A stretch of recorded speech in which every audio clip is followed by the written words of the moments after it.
Hello everybody and welcome back to another video. Today we're going to be checking out the complete history of Gondor by Nerd of the Rings. Yes guys, this was recommended to me by Prefect Fyr, so big thank you to you for the recommendation as always. Gondor, I'm pretty sure founded, what was it, after the fall of Numenor, if I recall correctly there. What was it, the two brothers, they sailed down the river, they went east, they sailed down the river, and they basically formed the Kingdom of Gondor from there. I believe, what was that, in the second, I think second era, I want to say that happened in. I'm a bit specky, we haven't checked out a video specifically about Gondor yet. We've only heard it really, like, I guess, in passing with the other lore videos, where it is involved in some way or another, which, it's Gondor, so it's involved, right? Don't get me wrong, but, we haven't checked out a full video of them, so it's going to be really interesting to check out. If you guys enjoy, make sure you guys leave a like, subscribe for more content from me, of course, leave recommendations down in the comments below, and without any further delay, guys, I say we get right into this one.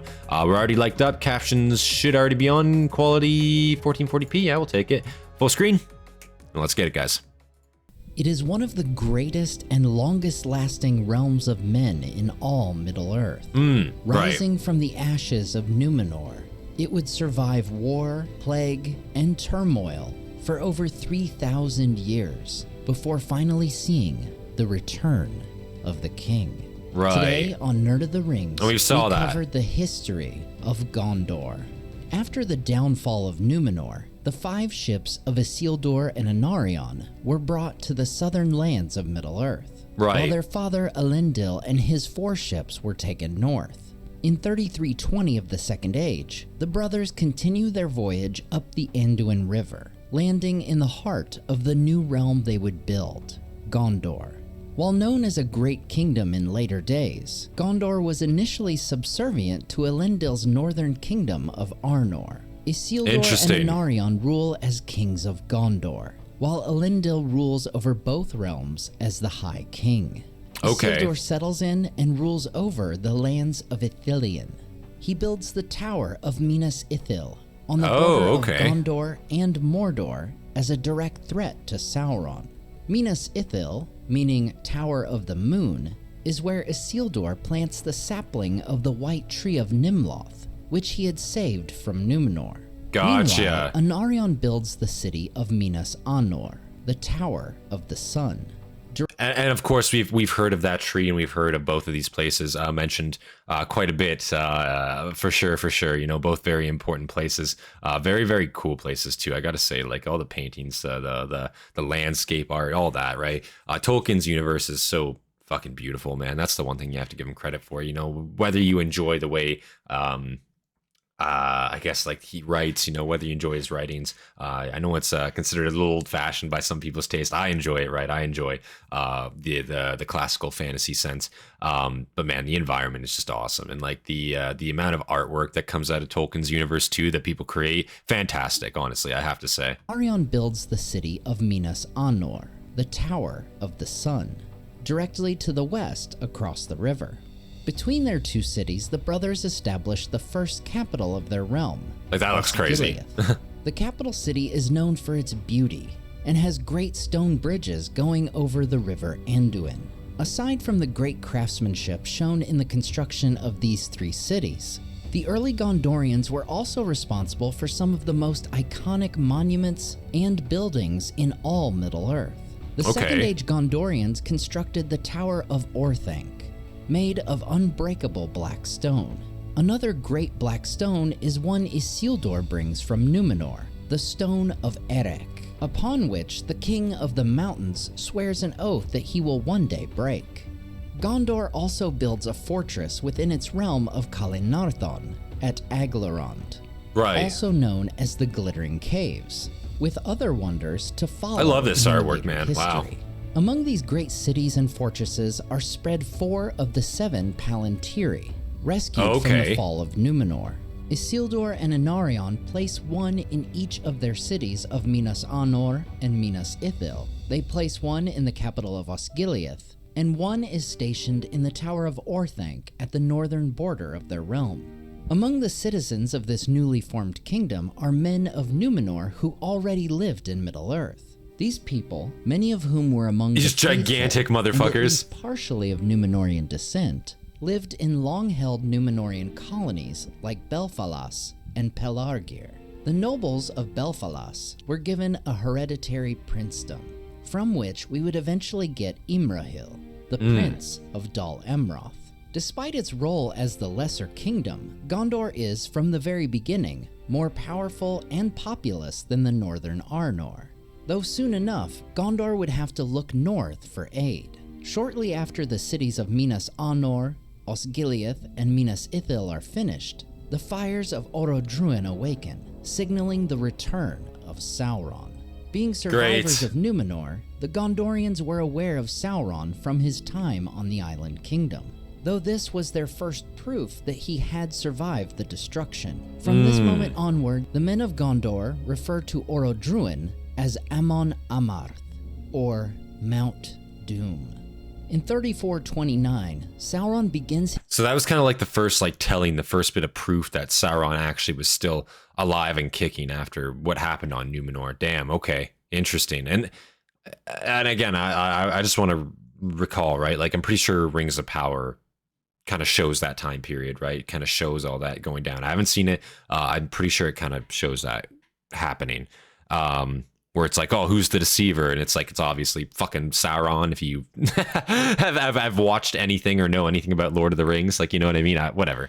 Or Mount Doom. In 3429, Sauron begins his quest for vengeance upon the men of Númenor. He launches an attack upon Minas Ithil, forcing Isildur to retreat along with his family and a seedling of the White Tree of Gondor.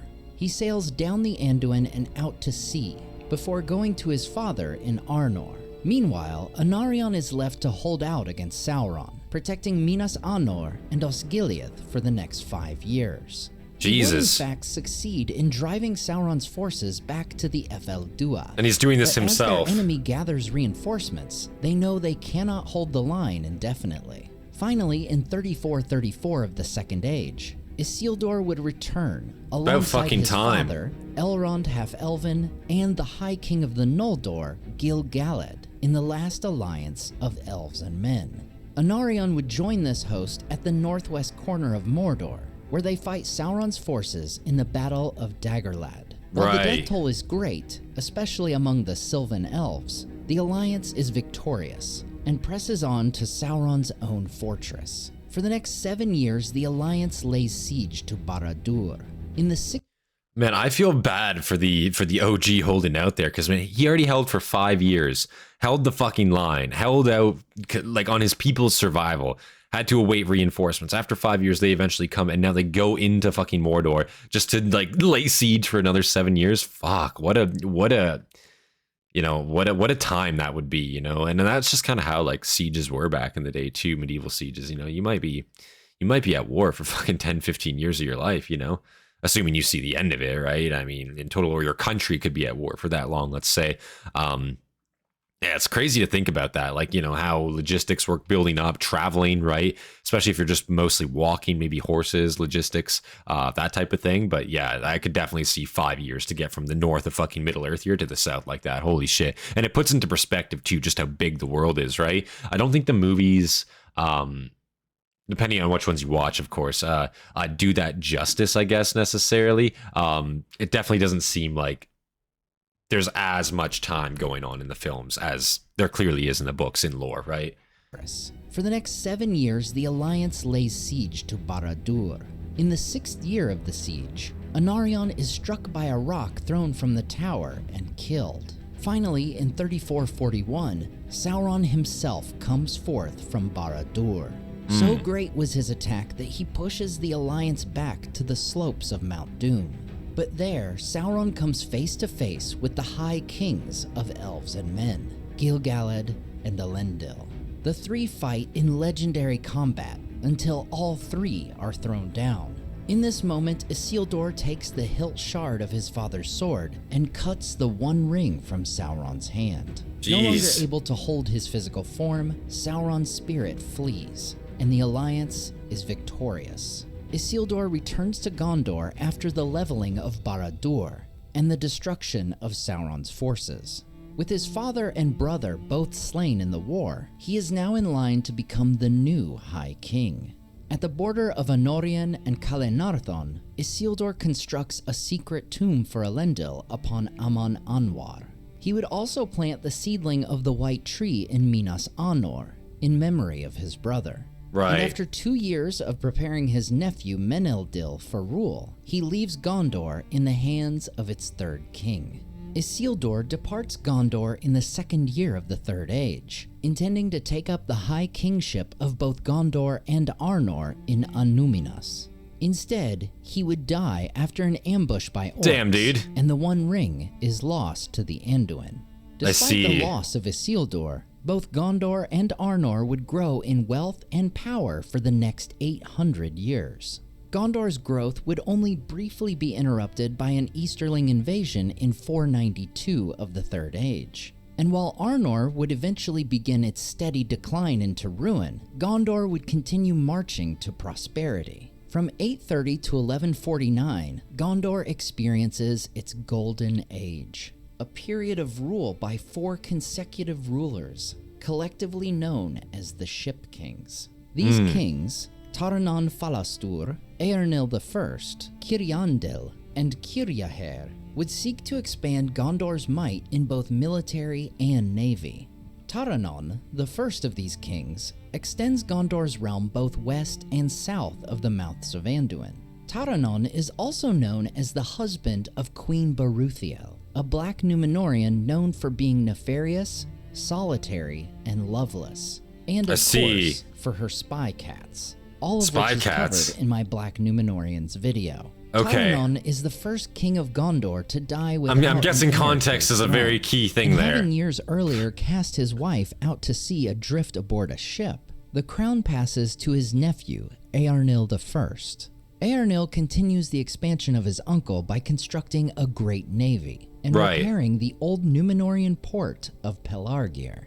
Despite the greatness Gondor had achieved, it was not yet the supreme power of the coasts of Middle-earth, for there was still the haven of Umbar, also a former Númenorian port, but under the control of Black Númenorians and Haradrim. In 933 of the Third Age, 20 years into his kingship, Eärnil attacks the forces of Umbar, seizing control of the harbor and, as a result, the seas of Middle-earth. Still, the sea itself was not tamed, for just 3 years later, Eärnil is lost at sea and never seen again. His son, Kiriandil, rises to the kingship. This third ship continues the practice of building ever more ships, though he would die 79 years later in Umbar, when the Haradrim, led by the lords exiled by his father, lay siege to the city. Kirjaher then becomes the fourth and final ship king. He seeks vengeance for his father's death, and after building up his armies, he attacks Harad by both land and sea in a decisive victory in 1050. He forces the defeated kings of Harad to acknowledge the overlordship of Gondor, and dubs himself Hyarmendasil, meaning South Victor. At this moment, Gondor is at the very height of its power. Right, so basically they conquer the south there, Umbar, and they basically, that's the point where they set up like tributaries, right, of those southern states, of those southern kingdoms, if I recall. Yeah, definitely, this seems like the height of their power. I think it really only goes downhill from here for them, doesn't it? Until, you know, after what happens, I guess you could say. South Victor. At this moment, Gondor is at the very height of its power, both militarily and in terms of lands occupied. Their lands stretched from Celebrant in the north to Harnan and Umbar in the south, from the Grey Flood in the west to the Sea of Rune in the east. That is an empire. The realm was now spread far and wide, but it would not last, for lesser kings, plague, and civil war were on the horizon. With Hyarmendasil's death in 1149, his son Atanatar takes the throne as the 16th king of Gondor. During his 77-year reign, the strength and wealth of Gondor would begin to deteriorate. The 19th king was Romendasil II, who would take the crown in 1304. And while there had been 2 kings between these rulers, Romendasil was effectively the ruler during nearly the entire reigns of his father and uncle before him after winning great renown in battle. During the rule of his uncle, the Easterlings resumed their attacks on Gondor, and during his battles, Romendicil discovers that not all the Northmen adhered to Gondor. Seeking to secure the region, he leads a great force from Gondor to attack the Easterling army, occupying the lands between Rhovanion and the Sea of Rhûn in 1248. His attack is a success, completely defeating the Easterlings west of the sea. It is then that he begins going by the name Romendicil, I see. East Victor. In that very year, Romendicil fortifies the western shore of the Anduin north through the lands of Calenarthon. It is at his behest that the Argonath, the great pillars of the kings Anarion and Isildur, are constructed north of Amon Hen. It's possible that the Seat of Seeing and the Seat of Hearing were also built during this time, given their proximity and Romendicil's interest in the north. He also took a special interest in the Northmen, many of whom he brought into his service. Romendicil even goes so far as to send his son to live among the Northmen, though this seemingly small act would bring civil war to Gondor. Gotcha. Prince Valakar would marry a woman of the Northmen and have a son named Eldakar. Valakar would rule for 66 years after his father's death, but when he dies in 1432, Eldakar takes the throne to the anger of many. For many Gondorians of Númenórean blood disapproved of Eldakar's mixed heritage. Oh no. A half-breed had no Oh right to shit. rule. Chief among So they are just gonna throw that word out there, the half-breed. Oh, damn, dude. That's not what you like to see. Uh-oh. No, that makes a lot of sense, though, I guess. Like, that's usually where points of contention will come, you know, after so many years. I think they said they're up to the 18th or 17th king of Gondor here at this point. Either way, though, you know, after X generations, right, your bloodline is going to become less pure depending on which side of inheritance it goes to, right? And this is where you're going to see like a lot of like high lords, kings, when you're an emperor, start to have a problem with you, right? these was his second cousin, Castamir. Castamir was Gondor's captain of ships, and thus was supported by both Umbar and Pelargir, among other coastal regions of the realm. In 1437, 5 years into his cousin's rule, Castamir leads a rebellion and besieges the city of Osgiliath. During this attack, Osgiliath is covered in flames, and the Dome of Stars, a great hall in the capital, is destroyed, and its palantir is lost in the Anduin. In his sack of Osgiliath, Castamir first shows his utter cruelty and executes Eldakar's son, Ornendil. Jesus. Thus begins the kin strife in Gondor, a topic that can and will get its own video in the future. But for now, we'll touch on some of the biggest key points. Eldakar goes into exile, fleeing to his mother's kin in Rhovanion. In turn, many of the Northmen previously loyal to Gondor, as well as Gondorians in the northern provinces, rally behind the rightful king. Castamir would rule Gondor for 10 years, continuing to show his true colors to his people, and steadily losing favor and becoming seen as the usurper he was. Finally, in 1447, Eldakar returns with a great army from Rhovanion and meets Castamir's forces at the crossings of Erui. Many are killed in this deadly conflict before Eldakar takes his vengeance upon Castamir, killing him in single combat. Castamir's sons retreat to the haven of Pelargir, where they would hold out for a year before sailing with all their forces to Umbar. Eldakar, who had no ships of his own, is unable to pursue them, and as a result, Gondor would lose control of Umbar for the next 400 years. Jesus. As the sons of Castamir join the enemies of Gondor, bringing into existence the Corsairs of Umbar. The Corsairs would ally with the... That one event, like turning one of your tributaries against you for 400 fucking years after it happens, that's an insane way. Like, you know what I mean? Like, holy shit. That's such a bad like loss to have happen. For 400 years you lost control of a territory, or at least like now you have like actual fucking just pirates raiding your coast. Yeah, man, no. The Corsairs That's a blunder. of Umbar. The Corsairs would ally with the Haradrim in a war against Gondor. I guess they tried. in They which got the got new rid of them, king, but Eldakar's son Aldamir was killed. 11 years later, in 1551, Aldemir's son would defeat the men of Harad in battle, avenging his father and taking the name Hyarmendasil II. The Corsairs would plague the coast of Gondor for many years, but another plague would become a much greater concern for Gondor in 1636. This plague affects a huge area of Middle-earth, and its source is an old and ancient foe. The plague coincides with the emergence of a shadow in Dol Guldur, and Sauron's plague would not only devastate Gondor, but their enemies to the east and south as well. We are told Osgiliath is especially hard hit, and people fleeing the city would cause Minas Anor to become the new capital of the kingdom. Meanwhile, Calenarthon is so hard hit by the plague that it is nearly completely abandoned. Among the casualties of this plague are not only thousands of Gondorians, but King Telimnar, all his children, and even the White Tree of Gondor. Jesus. After the kin strife and now this great plague, Gondor has been severely weakened.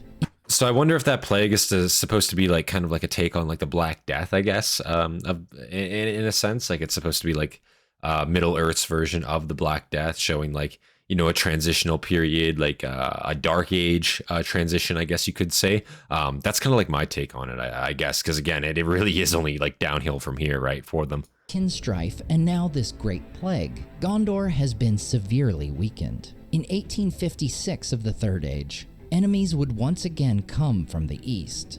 The spirit of Sauron once again moves the Easterlings into hostilities against Gondor.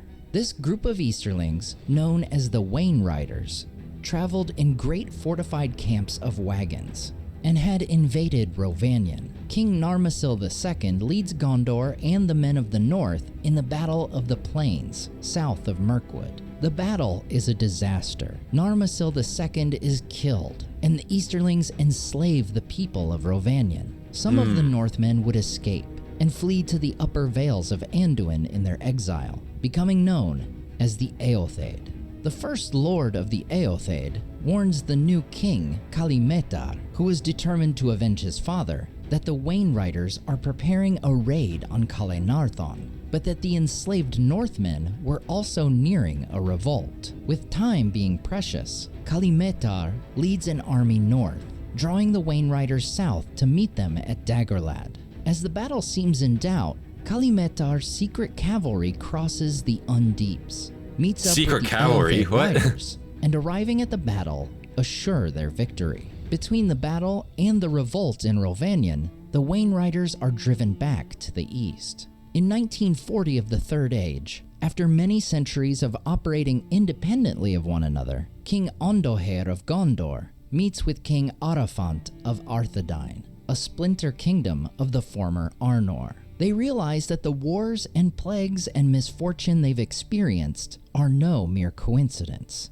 There is a single force, bent upon the destruction of the Dunedain. The kingdoms ally once more, in hopes of saving both from collapse, and Prince Arvedui marries Ondoher's daughter Firiel, further cementing their alliance. However, whatever alliance there was would be short-lived, and merely bring about another contest for the throne. Just 4 years after their alliance, Gondor's enemies make a coordinated assault. The Haradrim invade from the south, and just a few days later, Wainriders return from the east.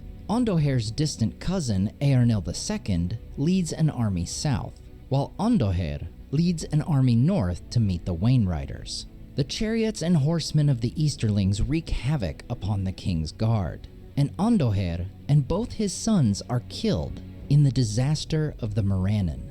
After destroying the Haradrim in the south, Eärnil II brings his army north, catching the Easterlings by surprise in their celebration, and decimate their forces, driving the survivors back to the east. With the death of Ondoher and his heirs, both Arvedui and Eärnil II lay claim to the throne. Arvedui's claim comes from, and would hinge upon, reintroducing an ancient Númenorian law of accession, which would see the eldest child, not the eldest son, inherit the throne, in which case his wife Firiel would become the first ruling queen of Gondor. He also attempts to capitalize on the fact that he himself was the heir of Isildur, and that their children would symbolize this reunification of Gondor and Arnor. While the steward, Pelindur, and the Council of Gondor acknowledge the honor that the heir of Isildur title commands, they decree the King of Gondor must be of the line of Anarion, and the kingship passes to Eärnil II. Eärnil, who is described as both wise and humble, sends a message to Arvedui, saying, "I do not forget the loyalty of Arnor, nor deny our kinship, nor wish that the realms of Elendil should be estranged. I will send you aid when you have need, so far as I am able." This oath would be fulfilled as Arthedain continues to be plagued by its centuries-old enemy, the Witch King of Angmar. In the fall of 1973, think I've heard of him. Gondor receives word that Arthedain is about to be attacked as the Angmar War surpasses 400 years. Jesus. Eärnil II sends his son, Eärnor. What a fucking north long war, with a man. fleet Holy as shit. great as they could spare. However, by the time they arrive, Arthedain is conquered, and Arvedui is drowned in the sea. Oh. Eärnur joins with Círdan, and the combined force of elves and men destroys the army of Angmar. Eärnur seeks to fight the Witch King, but his horse is terrified and flees the battle against its rider's wishes. The Witch King mocks him, but would himself flee at the coming of Glorfindel and the elves of Rivendell. It was in this moment that Glorfindel pronounced his prophecy, that not by the hand of man shall he fall. Being driven from the north, the Witch King would instead bring the war directly to Gondor. He returns to Mordor. I gotta say, there's a lot of prophecies and whatnot in Lord of the Rings, and I have to say, like, who comes up with these prophecies, and are they instantly true when someone comes up with them? Because, like, goddamn, like, you hear so much about, oh, prophecy that, prophecy this.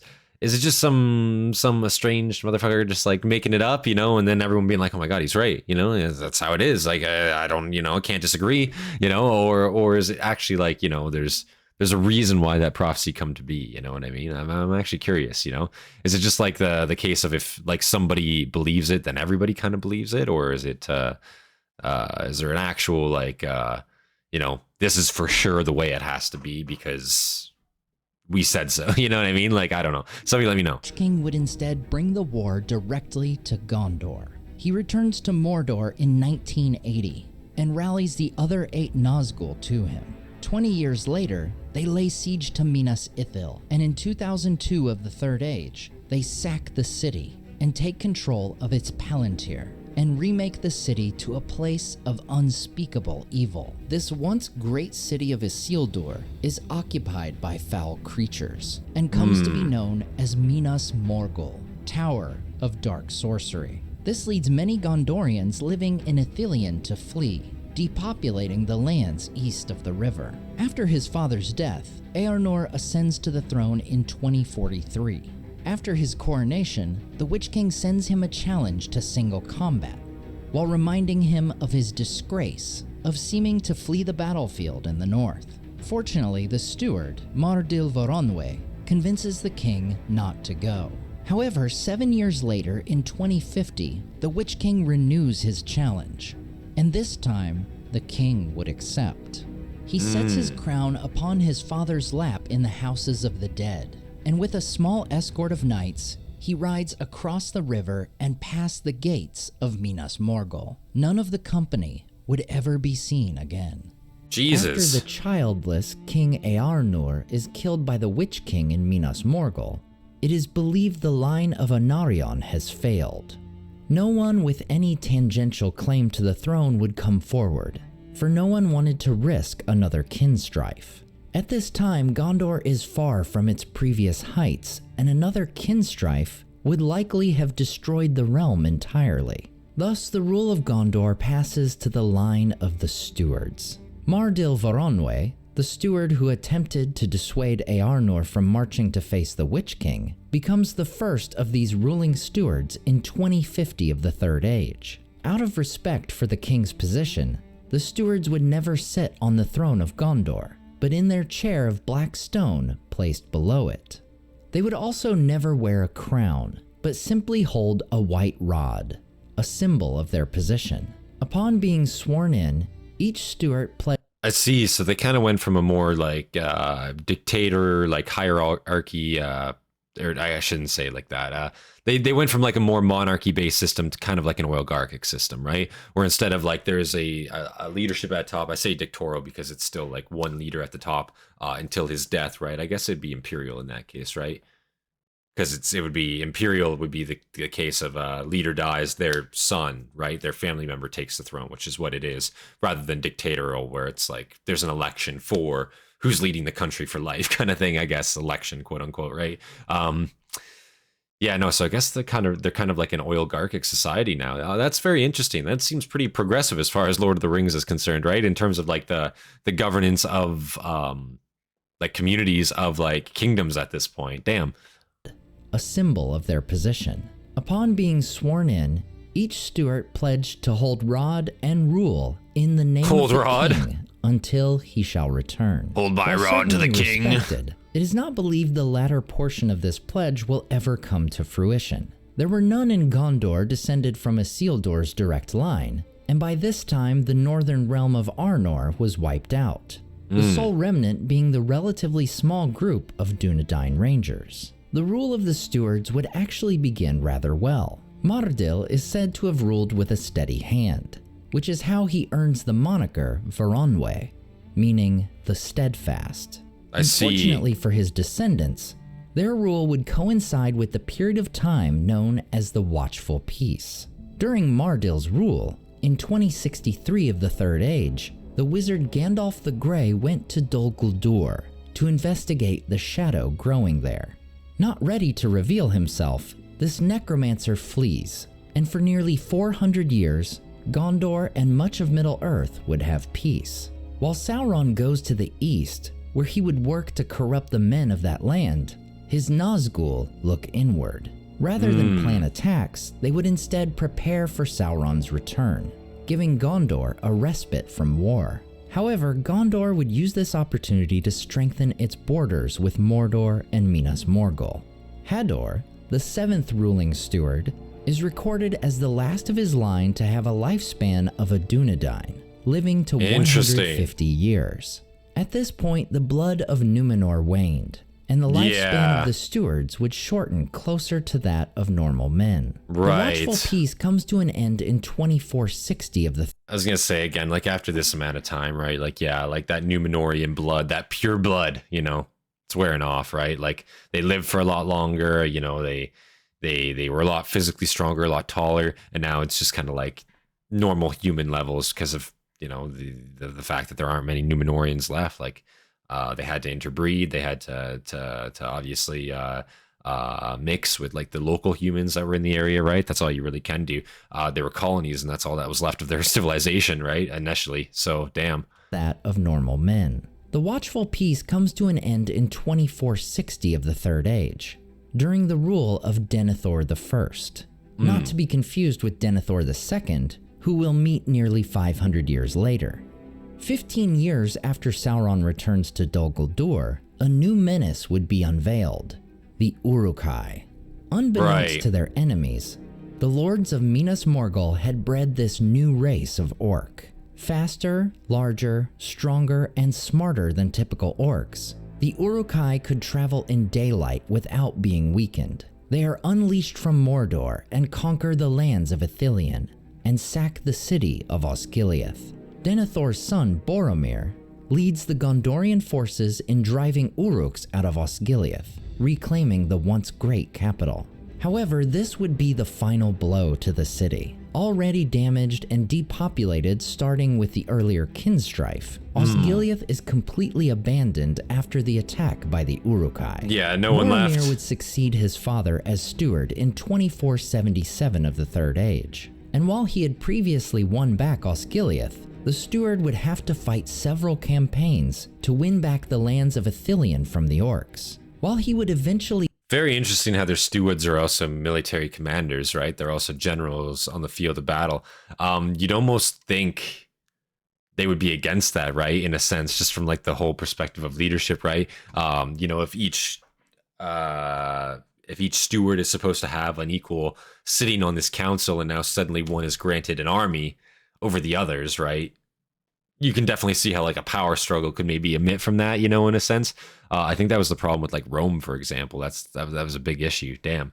Campaigns to win back the lands of Ithilien from the orcs. While he would eventually win back the lands of Gondor, Ithilien would remain depopulated, and during the war he receives a Morgul wound. Despite his strength, which was great, Boromir would become shrunken with pain and die just 12 years into his rule. The rule of Gondor passes to Boromir's son, Cirion, who would become one of the realm's most famous stewards. He takes leadership for a good of reason, a I hope, kingdom where right? The corsairs of Umbar have begun raiding the coasts once more. Ithilien, the land bordering its closest enemy, is deserted, and their northern province of Calinarthon is almost completely depopulated. Between Calinarthon and the forts along the Anduin having been long abandoned, Cirion's primary concern is invasion from the north.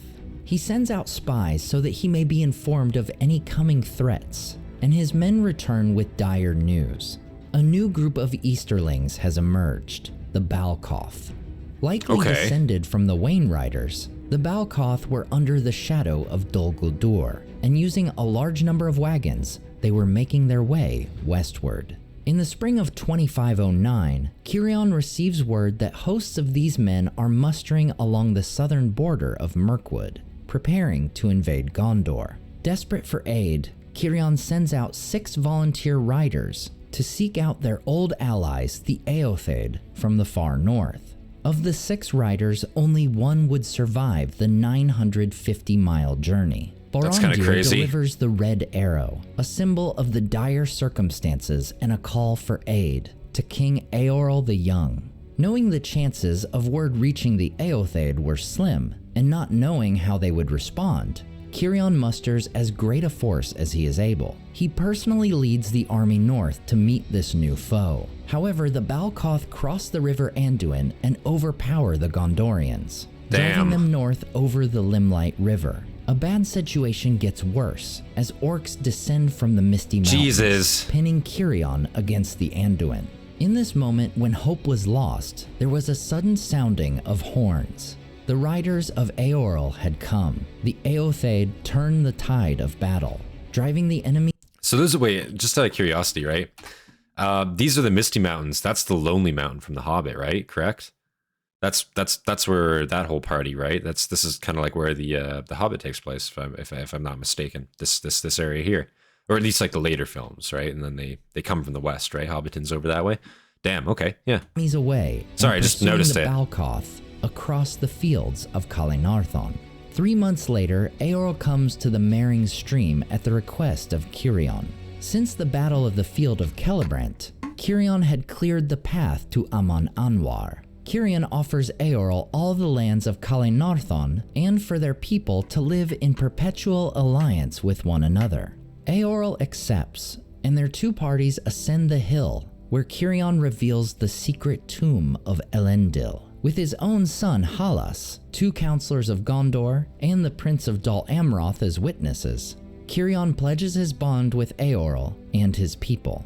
In response, Eorl pledges an oath of his own. Hear now, all peoples who bow not to the shadow in the east. By the gift of the Lord of the Mundburg, we will come to dwell in the land that he names Calinarthon. And therefore I vow in my own name, and on behalf of the Eotheid of the north, that between us and the great people of the west, there shall be friendship forever. Their enemies shall be our enemies. Their need shall be our need. And whatsoever evil, or threat, or assault may come upon them, we will aid them to the utmost end of our strength. This vow shall descend to my heirs, all such as may come after me in our new land, and let them keep it in faith unbroken, lest the shadow fall upon them, and they become accursed. Cirion then made answer. Standing to his full height, he laid his hand upon the tomb, and in his right hand held up the white wand of the stewards, and spoke words that filled those who heard them with awe. For as he stood up, the sun went down in flame in the west, and his white robe seemed to be on fire. And after he had vowed that Gondor should be bound by a like bond of friendship and aid in all need, he lifted up his voice and said, This oath shall stand in memory of the glory of the land of the star, and of the faith of Elendil the faithful, in the keeping of those who sit upon the thrones of the west, and of the one who is above all thrones, forever. That goes pretty hard, actually. LOTR himself, holy shit. Such an oath had not been heard in Middle-earth since Elendil himself swore an allegiance with Gil-galad to form the last alliance of elves and men. Thus, Eorl... I have to say, yeah, it's pretty impressive, and it's pretty big dick to sign like forever friendship. You know what I mean? Like, I wonder if it if it actually like held up, or if it eventually like waned as time goes on, right? Be very interesting to see. I'm sure we will here in a little bit, but damn, that line went pretty hard at the end there, I have to say. Becomes the first ruler of a new kingdom, the Kingdom of Rohan, ever after in alliance with the men of Gondor. The names Rohan and Rohirrim being devised by Kirion's son, Halas. With Amon Anwar no longer making the midpoint of Gondor, Kirion removes the tomb of Elendil and has it placed in the hallows of Rath Dinin in Minas Tirith. The following 200 years would largely be peaceful ones for Gondor. Between 2628 and 2655, during the rule of Belecthor I, we are told the Corsairs of Umbar once again become a threat to Gondor, though no specific battles or events are recorded. During the rule of Ecthelion I, the Steward has the White Tower rebuilt in Minas Tirith. Standing 300 feet tall, the Great Tower shone like a spike of crystals, pearl, and silver. It would ever after be known as the White Tower of Ecthelion.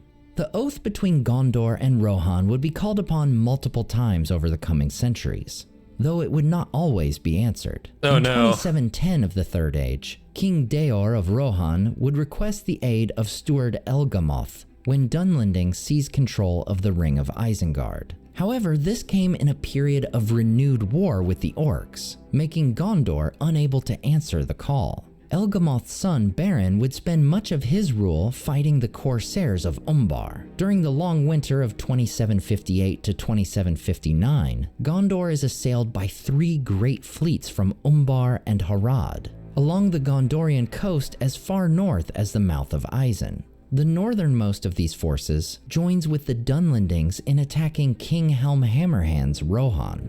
Both kingdoms under attack, neither Gondor nor Rohan could assist the other for a long while. However, with spring on the horizon, Beren's son Baragon defeats the invading Corsairs and Haradrim. Thus, Gondor is finally able to send aid to Rohan, fulfilling the oath. Both Gondor...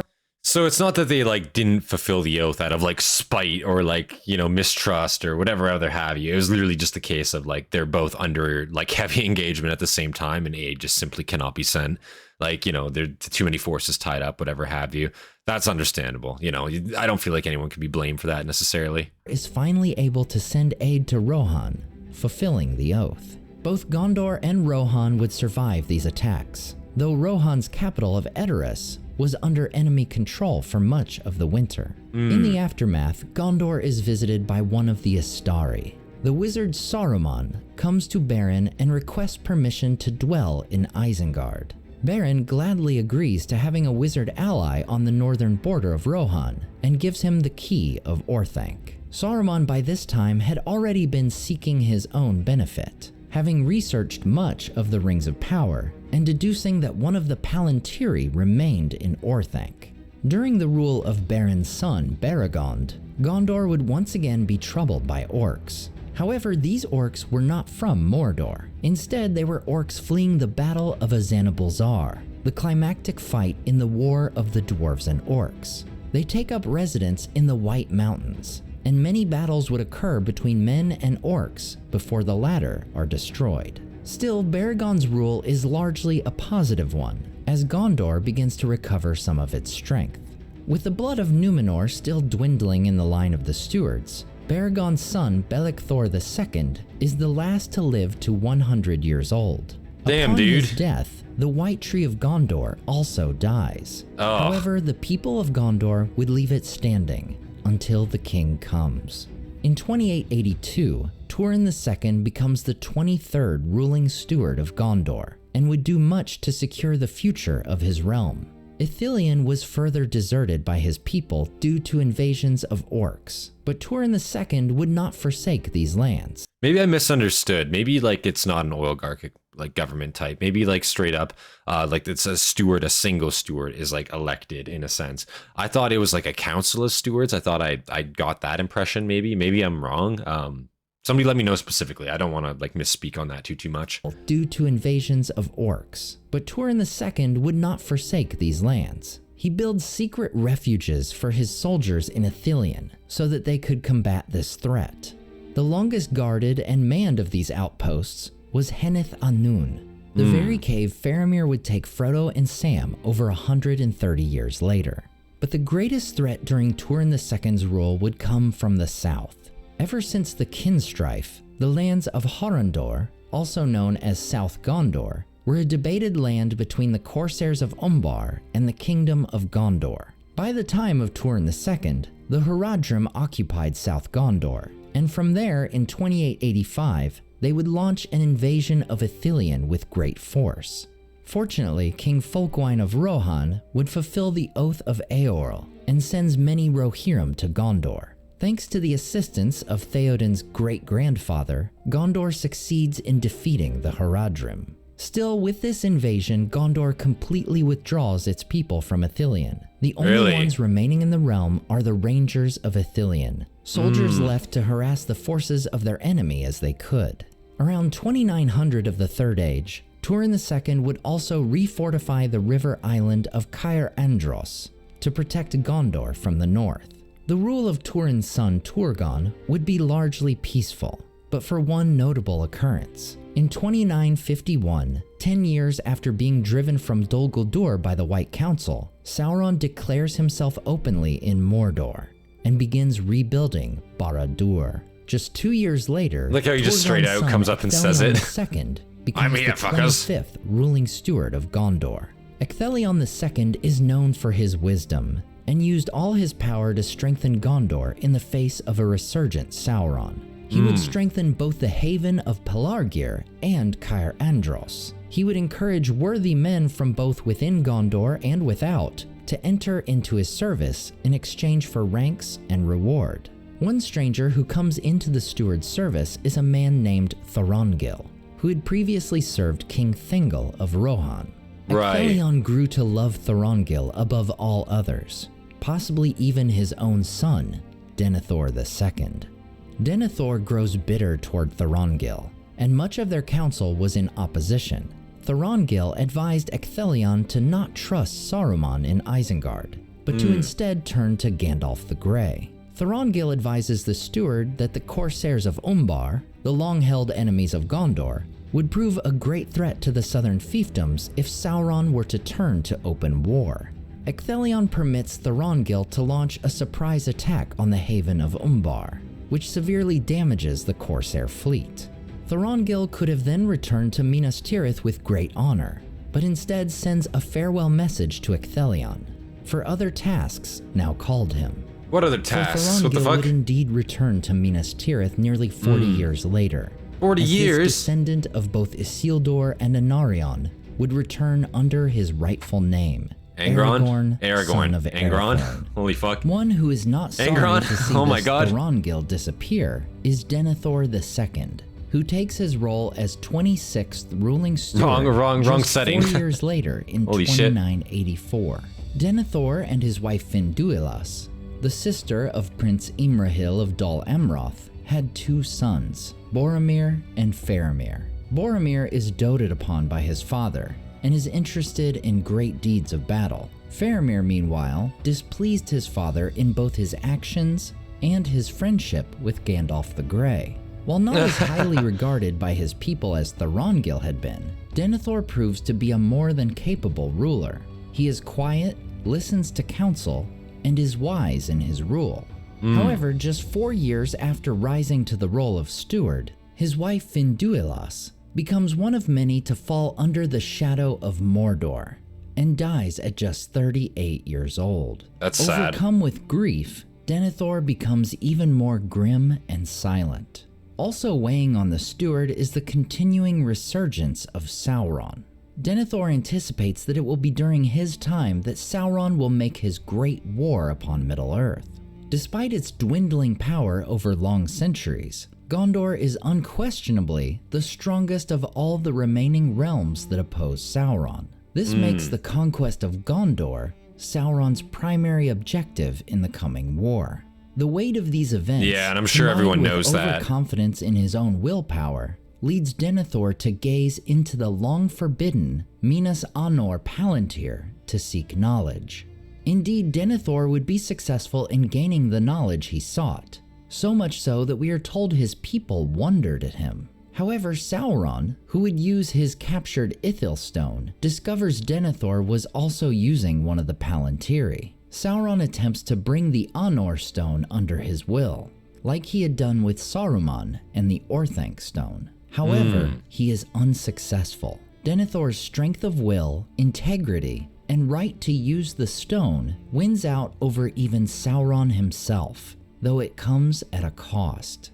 Denethor's already weakening body is given an even greater toll due to the stress of using the stone, and Sauron's apparent invincibility he sees in the Palantir. This causes the steward to age prematurely. Jesus. Sauron would finally launch the first stressed attack aged? of the War of the Ring on June 20, 3018. While in outward appearance this attack on Osgiliath was made to test Denethor's strength, it also had the secret task of allowing the Nazgul to pass into Gondor undetected. Right. To Sauron's dismay, Gondor is stronger than he believed. Boromir and Faramir defended, then destroyed the ancient bridge of Osgiliath, denying Sauron's forces access to the western side of the river. The night before the attack, the brothers had a prophetic dream, speaking of a halfling, a blade that was broken, and the land of Imladris. Denethor recognizes Imladris to be Rivendell, and sends Boromir on the errand to find it, an errand from which he will never return. As Boromir heads north and joins the Fellowship of the Ring, Faramir is sent on March 1st to lead the Rangers of Ithilien. These lands that were so long a part of Gondor were now essentially held by the enemy. Operating out of places like Heneth Anun, the Rangers would raid the servants of Sauron like the Haradrim as often as they could. On the day Boromir is killed at Amon Hen, both Faramir and Denethor hear the horn of Gondor in the distance. 3 nights later, Faramir is sitting by the banks of the Anduin in Osgiliath, when he either sees or envisions a boat carrying his brother's body out to sea. 13 days after Boromir's death on March 9th, Gandalf and Pippin arrive in Minas Tirith. On their way, they had seen another great feature of Gondor, the warning beacons. The beacons had been in place since the late Second Age, and were used to warn the southern lands of danger in Calenarthon. With Calenarthon now Rohan, they are typically used to warn the people of Anorion of danger. That very day, the Red Arrow is delivered to King Theoden, a summons for aid from Denethor.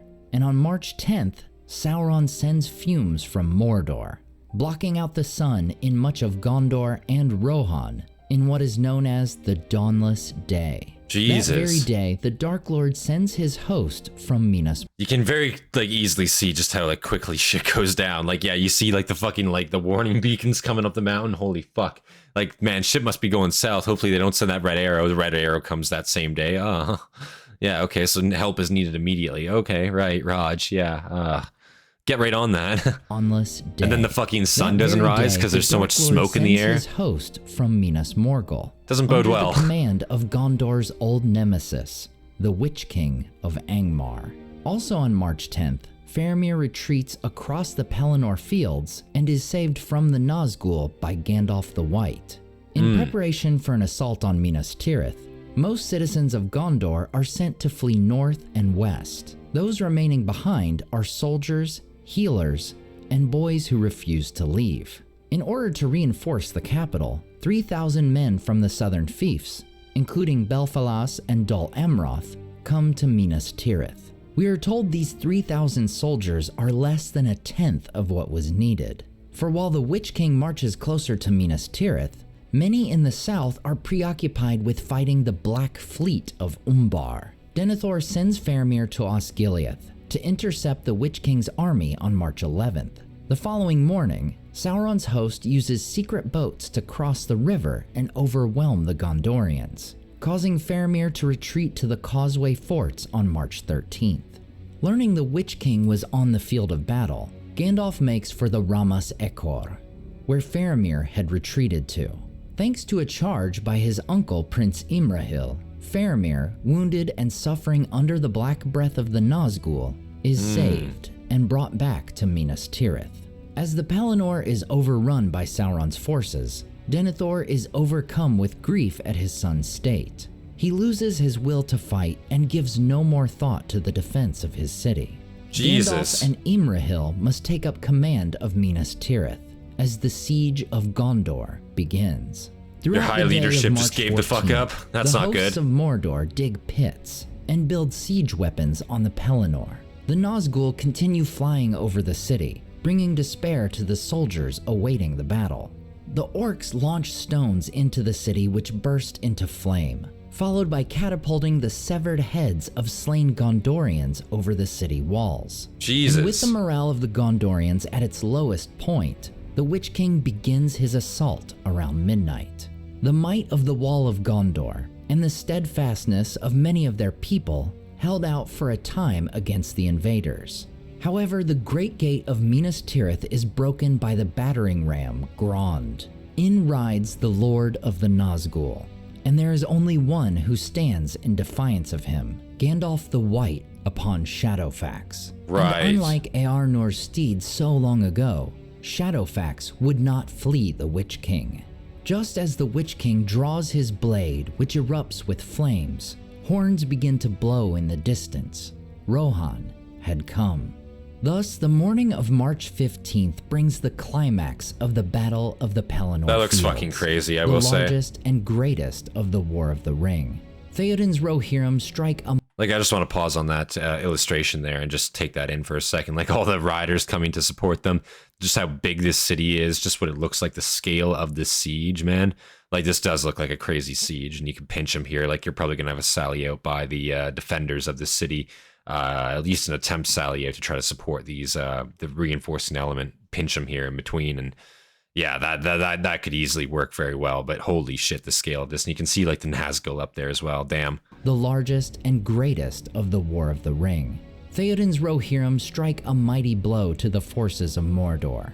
He personally kills the chieftain of the Haradrim before being struck down by the Witch King himself. The Witch King in turn is killed by Merry and Éowyn.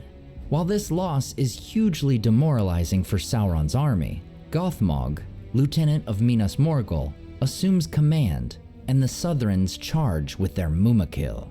Éomer, having discovered his sister seemingly dead upon the battlefield, flies into a rage, fully prepared to die as Rohan's final leader. Another prepared to die as the final ruler of his people is Denethor, though under very different circumstances. Denethor prepares a funeral pyre for him and Faramir to burn. While Gandalf and Pippin would save Faramir, Denethor lights himself ablaze. Jesus. One reason for Denethor's despair was a vision Éomer would see come to fruition. Denethor had seen a fleet of enemy ships with black sails arriving at the Ramas, prepared to enter the fight. Éomer beholds this development and believes the final stroke has come, and the Rohirrim and Gondorians will soon be destroyed.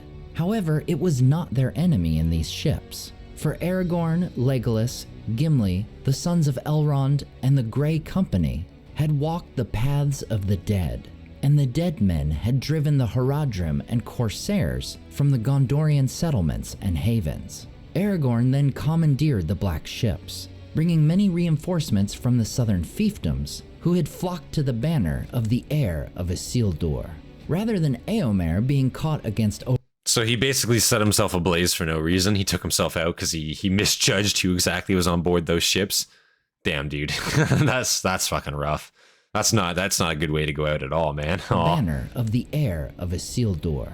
Rather than Éomer being caught against overwhelming odds, the host of Mordor is now caught between hammer and anvil, and the Battle of the Pelennor Fields is a victory for Gondor and Rohan. the Oath of Eorl, once again fulfilled. After the victory, Aragorn furls his banner and makes camp outside the city. He appoints Imrahil the temporary lord of the city as per Gondorian law. Aragorn would later enter the city in secret, coming to the Houses of Healing, where he healed Merry, Éowyn, and Faramir, all of whom were suffering under the Black Breath. Greater than any genealogy was this fulfillment of a prophecy. The hands of the king are the hands of a healer, and so shall the rightful king be known. Word spread throughout the city, and Aragorn would work late into the night healing the citizens of Gondor. After taking counsel with Gandalf, Éomer, Imrahil, Elladan, and Elrohir, Aragorn resolves to lead a force in a distractionary attack upon Mordor, in hopes it would give Frodo a chance to destroy the One Ring. This force of 7,000 leaves Minas Tirith on March 18th. It is estimated that a defensive force of around 9,000 is left to protect the city, featuring Rohirrim, soldiers from the southern fiefdoms, and survivors of the city. The host of the west would meet an army of Sauron's orcs, trolls, Haradrim, and Easterlings, numbering over 60,000. The Great Eagles would of course also come to the battle and aid the men, and the One Ring is indeed destroyed, causing the destruction of Sauron, the Nazgul, Barad-dûr, the Black Gate, and most of Sauron's forces. With the great enemy permanently disembodied and never again a threat, Aragorn returns to Minas Tirith, where Faramir, now steward of Gondor, leads the ceremony crowning Aragorn King of Gondor and Arnor. Aragorn reinstates the role of steward of Gondor as it had once been before the line of kings failed, and makes Faramir both steward of Gondor and Prince of Ithilien. In time, Ithilien would indeed become populated once more. One group who came to dwell there are some elves of Mirkwood, led by Legolas, and it is said Ithilien once again became the fairest country in all the Westlands. As for Aragorn, he would be taken up the slopes of Mount Mindolluin behind Minas Tirith by Gandalf, and there would find a sapling of the White Tree of Gondor, planting it in place of the long-dead tree, which is taken to the Houses of the Dead. After her arrival with her father, grandmother, and grandfather, Arwen marries Aragorn in Minas Tirith on Midsummer's Day 3019. Now king of the reunited Kingdom of Gondor and Arnor, Aragorn sets to reordering his realm. He orders the restoration of Orthanc, and has the Palantir returned there. He declares the Druidan Forest a protected realm of his kingdom belonging to the Druidine. The Shire is likewise declared a free land under the protection of his kingdom, and he forbids men from entering it without the leave of the halflings. He also expands the Shire to include the lands as far west as Emin Bereid. Together, Aragorn and Éomer renew the oaths of Cirion and Eorl, and due to the effects of Sauron's influence, we are told Éomer would often fulfill the oath, for there were many enemies to defeat before the White Tree could grow in peace. Together, Aragorn and Éomer would ride to both the east and south of Middle-earth, fighting and defeating the last remnants of those loyal to Sauron. We are told specifically Aragorn makes peace with the Haradrim after his coronation, and that the threat of the Corsairs was finally subdued during his reign, and the haven of Umbar finally retaken. The reign of King Aragorn II Elessar would bring prosperity not seen in Gondor for centuries. He would rule for 122 years, before his death on March 1st, 120 of the Fourth Age. At this time, his son Eldarion would take the throne, inheriting a reunited kingdom unburdened by the threat of Sauron, or great enemies influenced by his presence. He is left to lead Gondor further into the new Fourth Age of Middle-earth. While we don't know much canonically of Eldarion's reign, the waning of his rule serves as the backdrop for Tolkien's abandoned sequel. To learn about that story, check out my video on The New Shadow. As always, I want to say a huge thank you to all my Patreon and YouTube supporters who make this channel possible. Tom DeBombadil 19, Lissamy the Cinda, Rabbi Rob Thomas, Charles Leisure, CCDC Red Team, Joe Tepper, The Mighty Mim, Andrew Carlisle, Swirled Traveler, Matthew Jefferey, Leo Vittori, Sky Carcass, Slide Belts, Dane Ragnarsson, Berto Berg, Graham Derricott, The Dark Haired One, Wyland, Micah Wu, and Debbie. If you enjoyed the artwork in this video, check out the artists in the description to purchase prints of their great work for yourself. Thanks so much for watching, and we'll see you next time on Nerd of the Rings. Nice. That was the complete history of Gondor, token explained by Nerd of the Rings, guys. Big thank you to Fyr for that recommendation, as always. Yeah, very interesting to learn about Gondor, exactly how their roots came to be, what happened after Numenor, and exactly how they came to fruition. The strife that they had, the plagues that they endured. Gondor has definitely had it fucking rough, but they definitely seem in a better position now after the fall of Sauron. And I know he mentioned there at the end there was also a prequel, or not prequel, a sequel, I guess, to Lord of the Rings that I guess never was born to fruition. I never knew anything about that, so of course let me know about that. Yeah, great video as always by Nerd of the Rings. If you guys enjoyed, make sure you guys leave a like, subscribe for more content from me, of course leave recommendations down in the comments below, and big thank you to all of our members, all of our Hastati, our Principe, Dagenhart, and of course our Prefects Fyr and Hobbit. Appreciate you guys inspire me to make more content for you guys every single day. And with that, guys, this has been Centurion, and I'll see you guys in the next one. Peace, guys.